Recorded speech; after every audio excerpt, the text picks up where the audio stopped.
Hello and welcome to day 7 of the Puro Joshi Advent Calendar here on the channel. My name is Peps and today we are opening another door into the world of Japanese pro wrestling as we travel back to August 22nd, 1985, when All Japan Women's Pro Wrestling delivered one of the most iconic nights of its golden era, the Summer Night Festival in Nippon Budokan in front of 13,500 fans.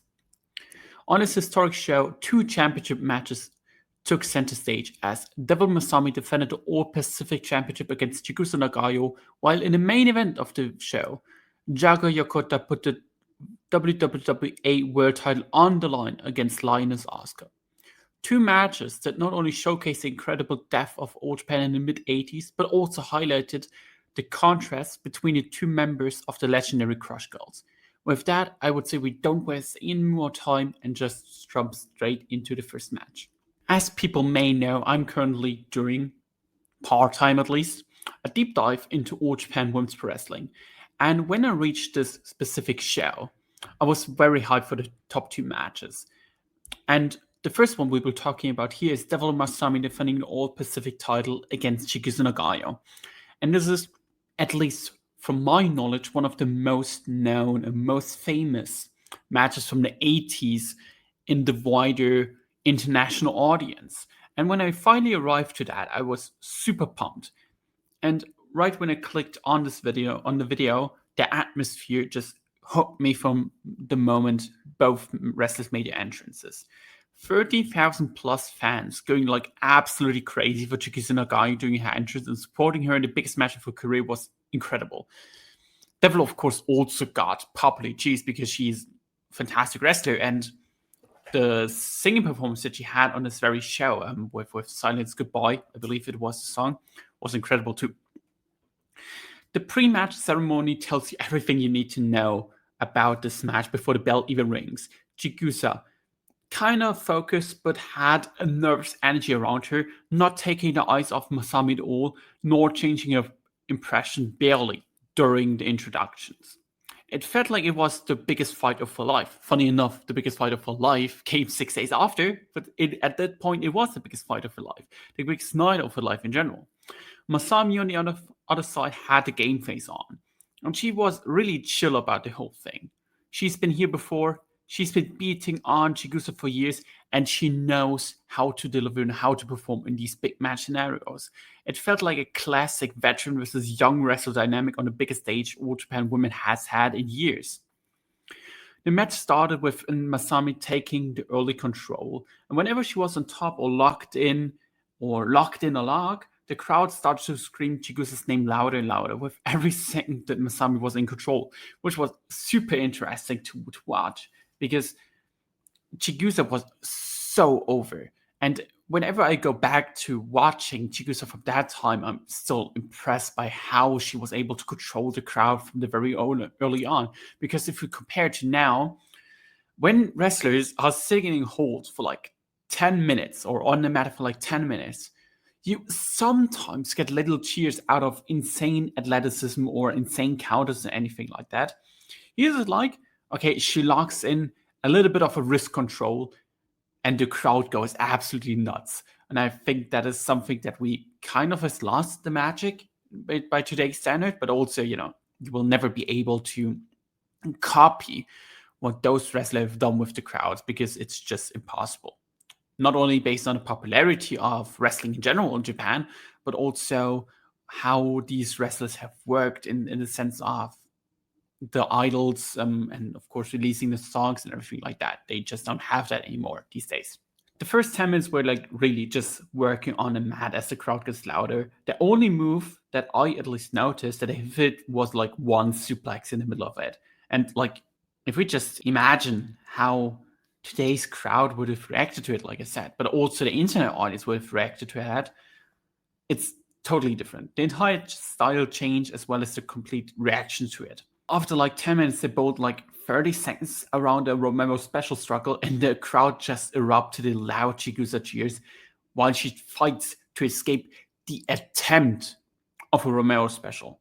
It was unbelievable to watch because you just don't have that anymore. And it's something I need to bring up a lot in this video because it's just so incredible, because I watch, of course, a lot of current wrestling, how much wrestling has changed over the past 4 decades. For the better and also for the worse in some aspects.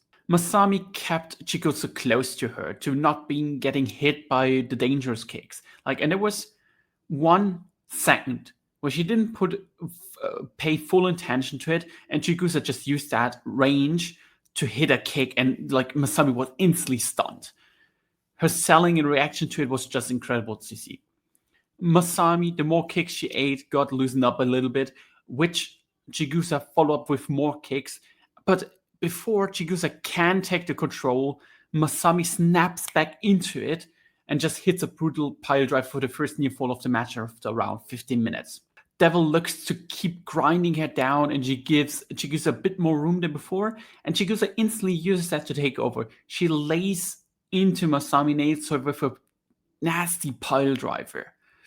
And fantastic to see how these little mistakes that Devil Masami made in this match, especially in the middle stretch, are enough to give Chigusa a little bit of an opening that she needs to get her offense in before Masami eventually uses her veteran instinct to find a way to control Chigusa again. Nagayo goes for more kicks, and Masami just grabs the leg and instantly goes for the figure four. She notices it, okay, this is her biggest weapon, so we need to take care of it. And Chigusa tries to stop her from locking it, but eventually Masami gets it in. Chig made the ropes, so Masami just hammers on the leg from the outside or throws her on an announce table. Back into the ring, Masami hits backbreakers to near falls. She looked a little bit frustrated for a second, and Chigusa just instantly, once again going back to the little mistakes Devil Masami made, used that instantly to lock in a sharpshooter. Masami fought against it hard and blocked it perfectly. Chigusa gave the hold up, and Masami instantly used that to go for a suplex. Chigusa struggled her way out of the suplex and hit a suplex of her own. They continue to struggle around suplexes before going back to a lock again to restart things and calmly slowing down until Chigusa uses a little bit of a second that Devil is off and hits a German bridging suplex for a good 2 count at around 25-minute mark. She follows it up with a dragon suplex for a 2 count and then hits another spin kick. And after endless trying, after around 25 minutes, she finally locks in the sharpshooter to a monster pop by the crowd.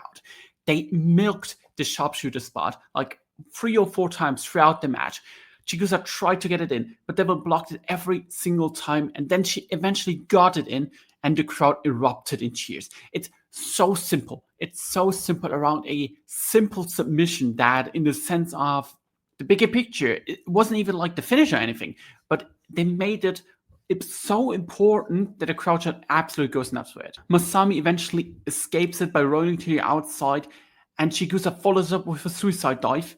Masami beats the count and stares down Chigusa with a purple button in the hand and a murderous look on his face. Chigusa stands the crowd in the ring, and Devil looks at the button and hands it off. It's a callback to her time where Masami was more for heel, and there are multiple ways to understood it. I personally understood it as that Masami kind of snapped back for a moment into where she was originally, a nasty, kind of, I wouldn't say a fully heel, but kind of a heel that just beats up her opponents.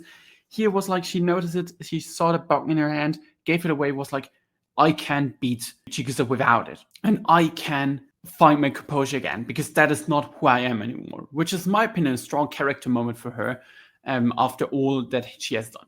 That's at least how I understood it. I saw people claiming online this was Devil trying to intimidate Chigusa, because when Chigusa just stands the crowd and is like, just bring it to me, Devil pulls herself together and just goes back into the fight. Instead of going cheap, like noticing, okay, Chigusa isn't backing down and I can't scare her. She is the real deal or something like that. This is kind of backed up by how Devil pulled herself together and goes back into the fight, because she kept her hands in a defensive posture, as she is now considering, at least how I interpret it, Chigusa as a dangerous opponent. But the soul of it is always the same, regardless how you interpret it.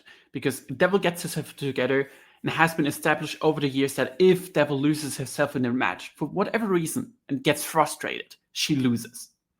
The next moment, and that is one of the best moments I've ever seen in wrestling, Masami just starts to jabbing Chigusa right in the face and is slowly building up to finish off Chigusa. But the thing is about these jabs, they weren't like, fake jabs that we always see, like fake punches. She was like legitimately just punching Chigusa.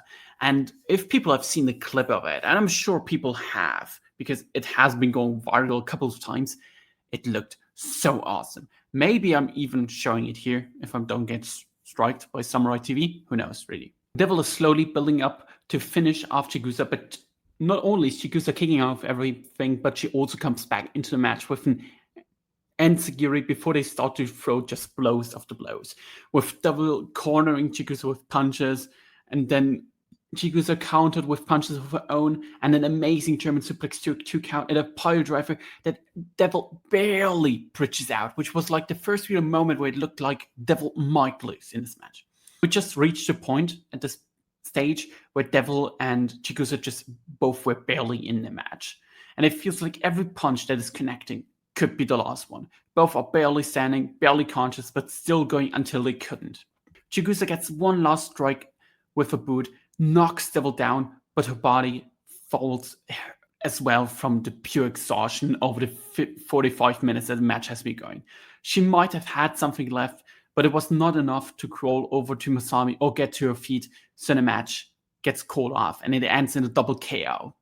40 years later, and I just need to say, 35 minutes for a double knockout would be seen as outrageous today. But in my opinion, this was a masterpiece.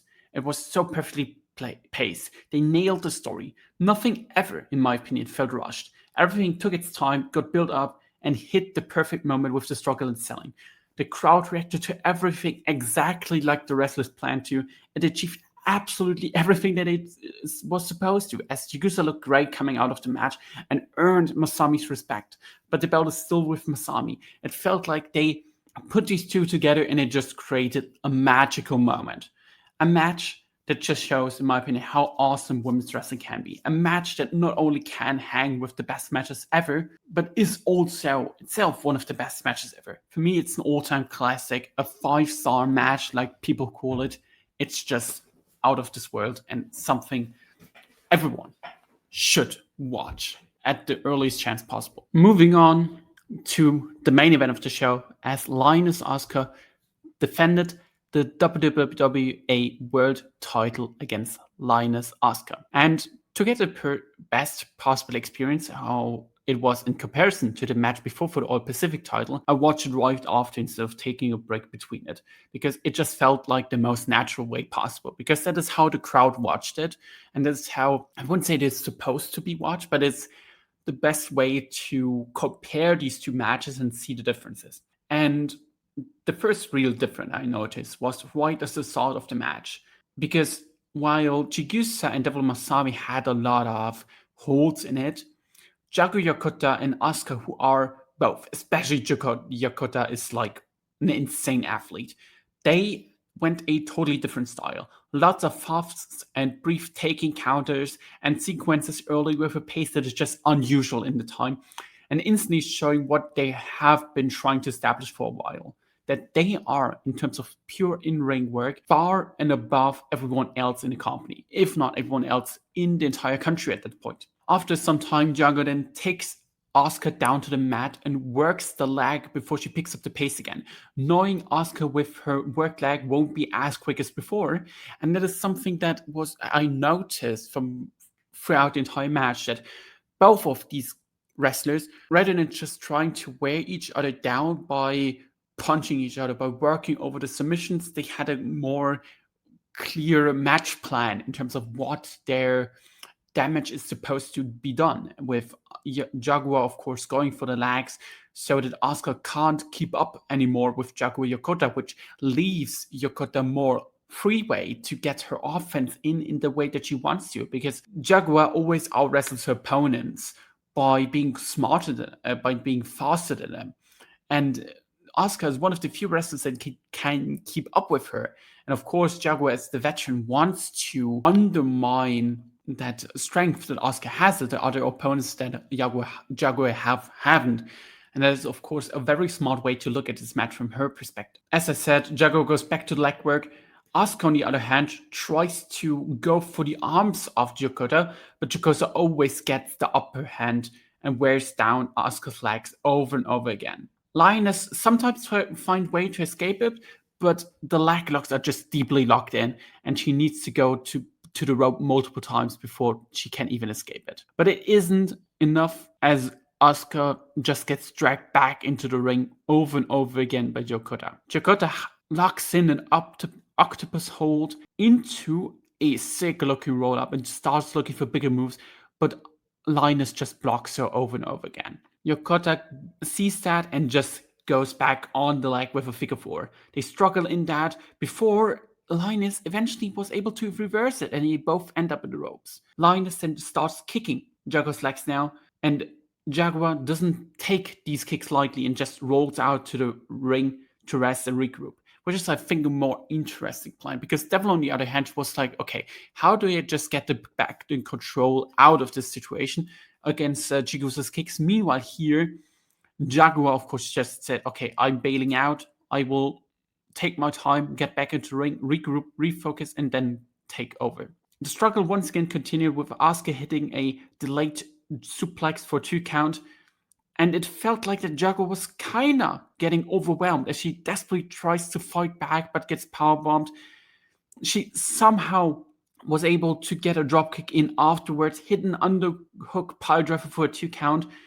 The tombstone is the reverse, and Lioness Asuka gets one tombstone in for a 2 count, and now Chigusa Nagayo, who just was in a 35-minute war against Devil Masami, runs ringside to cheer on Lioness Asuka, her tag team partner, her Crush Guards partner. Lioness hits multiple kicks, but Jaguar barely bridges out of the move. Yokota goes up and gets caught into the airplane spin and then the giant swing for a 2 count. Asuka catches Yokota, lifts her for a German suplex, but instead throws her to the outside of the ring, and it just looks insane. This was the best spot of the entire night, and it was just incredible. Asuka follows it up with a dive through the ropes, but Jaguar just moves away from the last second, and Asuka crashes and burns on the floor. And this, in my opinion, shows really the difference between what they have done before and what they've done here now. Like, these breathtaking action that is just incredible, not only for that time, well, especially for that time, but also if you would have done this in 2025, it would have gone viral and people would be like, what the hell are you guys doing? And these two girls did that 40 years ago. And it's just incredible and needs to be praised. Asuka makes it back first into the ring, gets a slingshot suplex in for a 2 count, follows up with a German for a 2. Yokota ducks it, hits a chops, and hits one of her own for a 2 count. One of German suplex, of course, of her own for a 2 count. Jaguar puts Lioness on the top rope, looking for a superplex, but Lioness counters it, drops her into the ring, diving knee drop, misses it, and Lioness hurts her knee that was attacked earlier by Jaguar, and Jaguar just capitalizes on the little mistake that she makes and puts her away with a backdrop suplex hold for the 3 count and retains the world title in a match that was just great, in my opinion. What I noticed here, and there are a lot of stuff that I kind of need to nitpick here.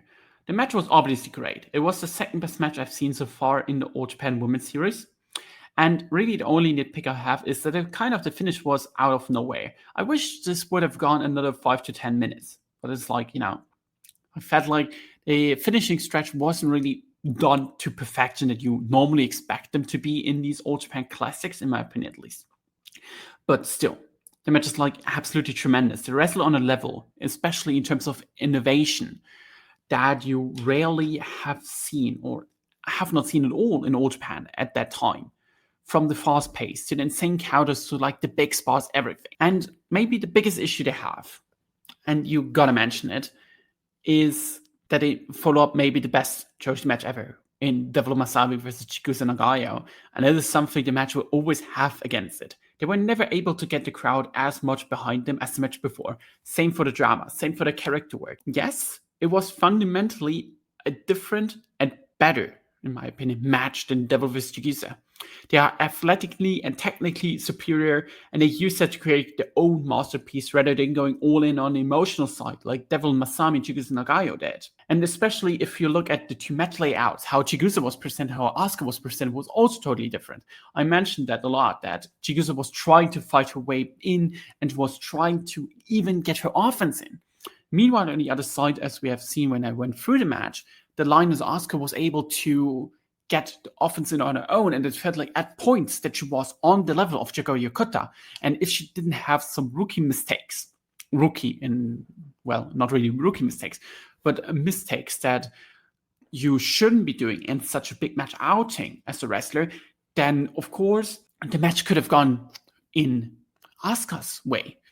And that is like the little things, that the presentation, how Asuka was presented as like the wrestler that was on the level kind of Yokota, who at that point was presented as the best wrestler in the company. And the only thing that made her lose was the experience. Meanwhile, of course, with Chigusa being that Chigusa wasn't on the level of Devil Masami in any kind of sense, but she had the heart, she had the passion, and she had the crowd behind her to just say, hey, look, I know I maybe can't compete with you in straight up in-ring work and straight up strategies and everything, but I can compete with you on a different level. And she used that to her advantage to get in and get, in comparison to Asuka, get the better draw. And for me, this match in general just puts together the big difference between Chigusa Nagayo and Lioness Asuka, with Asuka being, like I mentioned, a fundamentally better wrestler than her partner, but Chigusa just comes from an emotional side like no other wrestler in history. And from what I know, at least in my opinion, and from what I've read about media appearances and everything after where the match was placed, this match between Chigusa Nagayo and Devil Masami won the night. They both had the better performance. They both had the crowd in their control more and everything like that. And it's tough to use that to say, hey, look, they followed up maybe the best Joshi match of all time. To talk down Asuka and Yokota's performance, because on any other night, I think, at least in the 80s, outside of maybe 3 or 4 matches, this would have been easily, without any discussion, the best match on any All Japan Women's show. There are some matches, like the Devil Masami against Yokota one of them was like fantastic, and some, of course, some dump matches, some other Chigusa matches and all of that you at least could put on the level of this one. But for me, this is still one of the best top 2, top 3 matches that I've seen from All Japan Women in the 80s. And it's kind of like the only negative, of course, being that it follows up the best match I've seen from that period. So there's that. That is why I didn't go the full 5 stars. I was really thinking about it. But for me personally, that is how I at least view 5-star matches. If I need to think about twice whether a match is a 5-star match or not, it's not a 5-star match. And that is what I did here. So I gave it 4.75. Still, like I said, one of the best matches in Joshi at the time. And with that, thank you all for listening to this video. I hope you all enjoyed this little deep dive into a match, like 2 matches that happened 40 years ago. And with that, we would see each other tomorrow on my birthday, where we'll be uploading a look at a 3rd promotion in the series, Day 8. It will be interesting. Maybe people can guess which promotion it is. Until then, I hope you enjoyed this video. Bye-bye.